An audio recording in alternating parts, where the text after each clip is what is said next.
2012 онд үйл алга нээж байсан GoPro үйлдвэр хүчин чадлаа 5 дахин нэмэгдүүлж, ажлын байраа 2 дахин нэмэгдүүлснээр үйл ажиллагаагаа дахин эхлүүллээ. Ингэснээр өдөрт 3-5 үйлдэлтэй 50,000 ширхэг цаасан хайрцаг хийх боломжтой болж байгаа.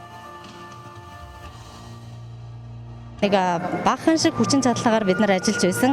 Өнөөдөр 2014 оноос болоод бид нар нэлээд их бүтээн байгуулалтыг хийж шинэ автомат тоног төхөөрөмжийг суйрлуулсан, шинэ байшин барилгатай болсон, ажиллах хүчээ олноор нэмэгдүүлсэн.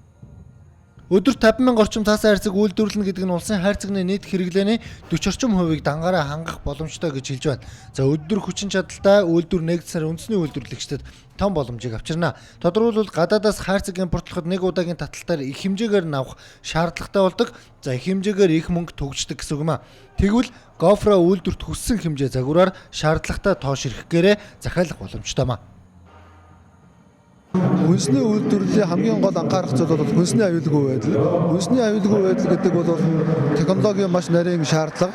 Тэгээ үндэсний аюулгүй байдлыг эрүүл ахуйн шаардлага хангасан байдлыг голчлон анхаардаг. Энэ тал дээр бол GoPro бүрэн хангаж ажиллаж байгаа учраас дотоодын үйлдвэрлэлээс бид нэг сонгож худалдаа авалт хийж ажиллаж байна.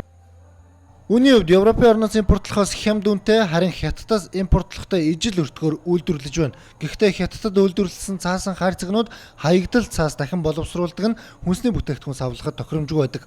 Харин GoPro үйлдвэрийн хайрцаг байгаль орчинд нөлөөгүй 100% царс модноос боловсруулдаг органик бүтээгдэхүүн юм а.